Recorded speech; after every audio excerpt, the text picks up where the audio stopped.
Hi, I'm very excited to be here. What I'd like to ask you is I am very much a deliberate creator, and I love being one. And I think I spend a lot of time on intentions and expectations. I feel like, should I spend time on one over the other? So if I spend time on expectations, would you prefer that I do that, or start with the intentions and let what happens happen? Well, the reason that we really like the word and the experience of expectation even more than the word and experience of intention. Intention seems a bit, and semantics, people could interpret words in different ways.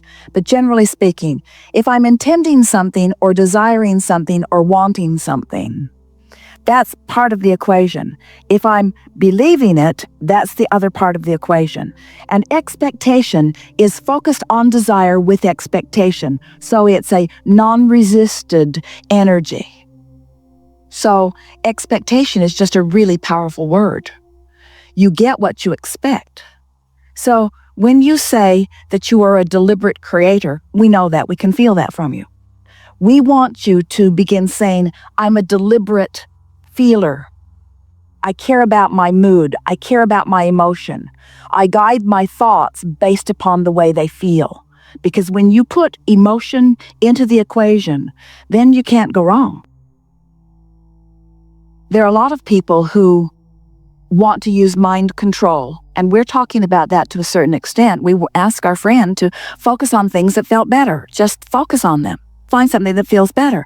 But we know if the motive is the way you feel, then you've got a far better probability of accomplishing it than if you're trying to sort out thoughts and put them into piles and make something of them.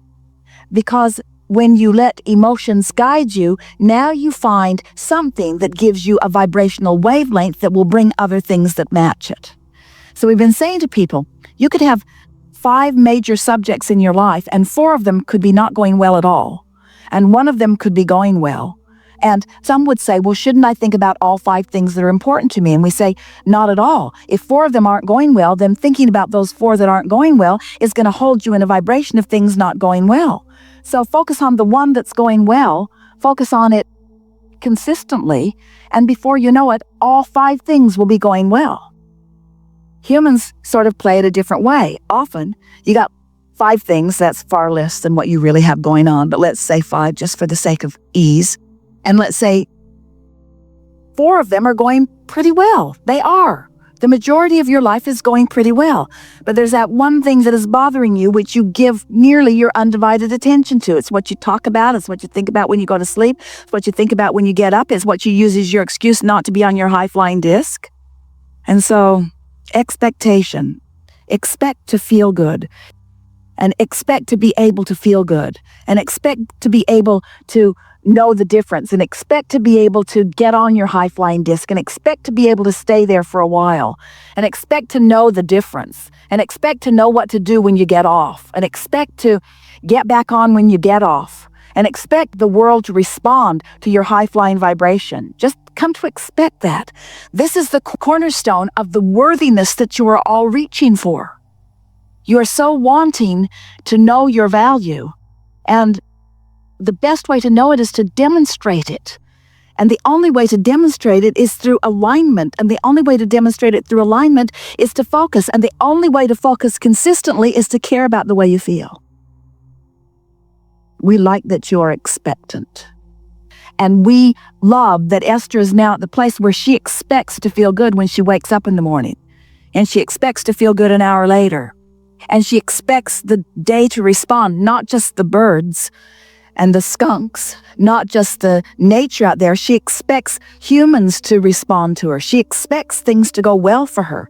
She expects it because law of attraction is consistent. It never gets squirrely. It always reflects back.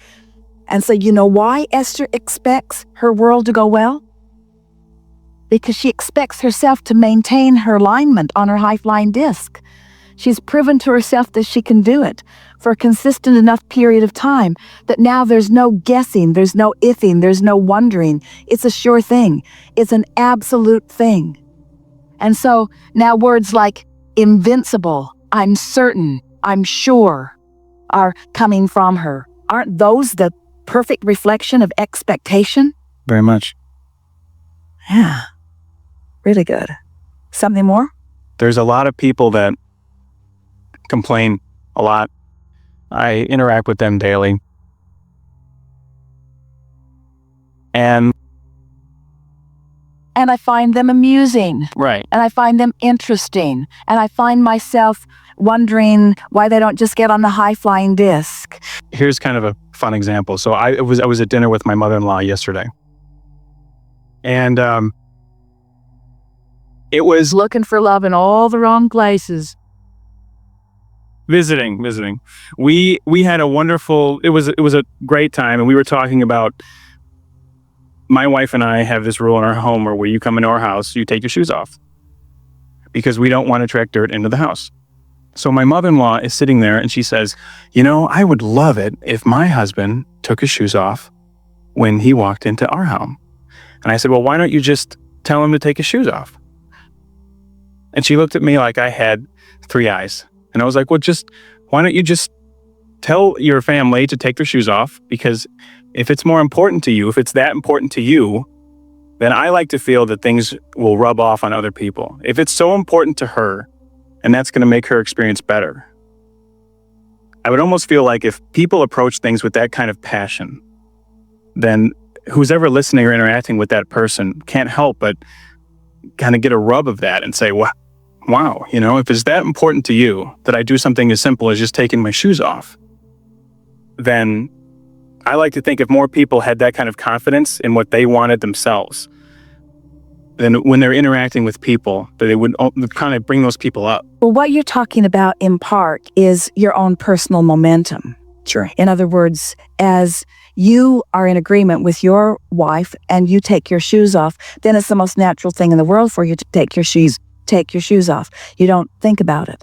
But someone who has not been taking their shoes off, it's not the most natural thing in the world.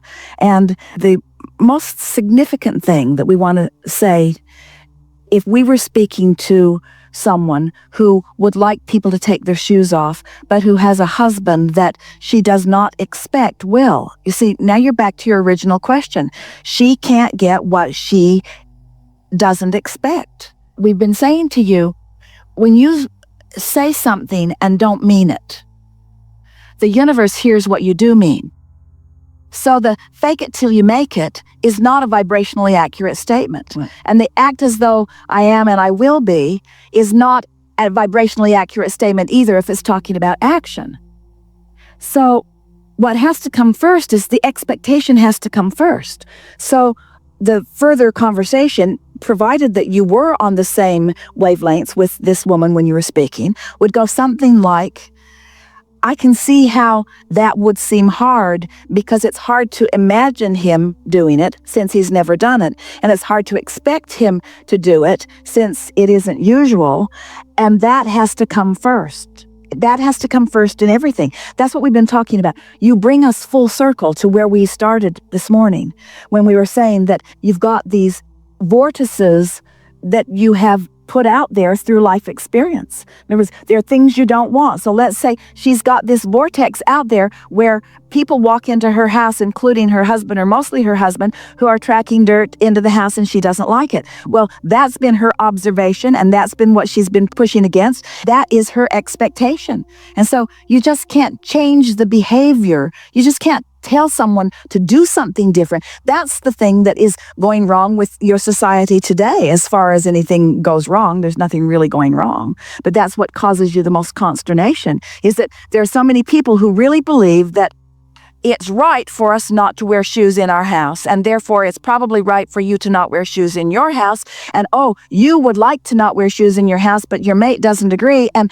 why doesn't somebody just make a rule? Let's make a law. Don't wear shoes in the house. And how do those laws go? If she made that law and he really cared about how she felt and he understood that there would be negative repercussions for him. He'd have hell to pay if he will not wear his shoes in the house if he thinks she is around and will catch him. But we promise you, he'll go in the house with his shoes on every time she's not looking around. Just like people break laws all the time. So you were right when you began this conversation. It all starts with expectation. It's not about action, it's about expectation. It's not about rigidness. It's not about holding the reins back. It's not about getting people to conform. It's not about getting people to comply. It's not about being the biggest and the baddest with the biggest bombs. It's not about being able to affect the greatest punishment on people or on anyone because they disobey or because they disagree. It's about finding personally something that you care about and focusing on it and affirming it from your high-flying disc enough that you get momentum going so that your power of influence then sweeps people willingly in. Because unless you have swept them willingly in, you haven't convinced them. Nothing has changed. So, what is the power of influence? The power of influence is alignment and energy and vibration. It's having the energy that creates worlds flowing to you and through you. There's a powerful, powerful influence that comes from that kind of alignment, you see. And in that kind of alignment, what others are then inspired to aligns them with the goodness and the core that is them. Ooh, did you follow that? Did you follow that, you see? And everything else is sort of superfluous, isn't it? So, we rarely, in fact, we never have, offered a test question at the end of a gathering, but we're going to do it now, just so you can feel how far you've come in this time that we've been together. If you didn't want someone to wear their shoes in your house,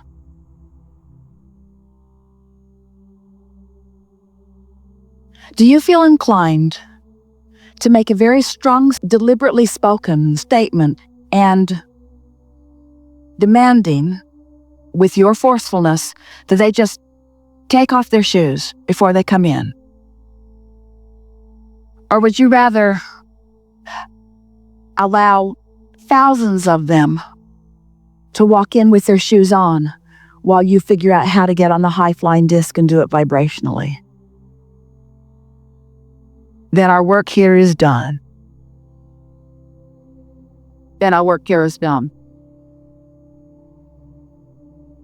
We have enjoyed this interaction more than words can convey. You are magnificent beings who are in this moment in alignment with who you are. And whether you are in any moment in time in alignment with who you are or not, whether you're walking around on clean carpet with dirty shoes or not, there is no transgression that you have defined as a transgression that is egregious enough to ever cause that which is source to look with anything other than love and appreciation upon that which you are. And it is our desire that you find yourself in that place of refined alignment and absence of resistance so that you can begin moving through your world in that high-flying expectation of well-being, not just for you, but for everyone else. There is great love here for you.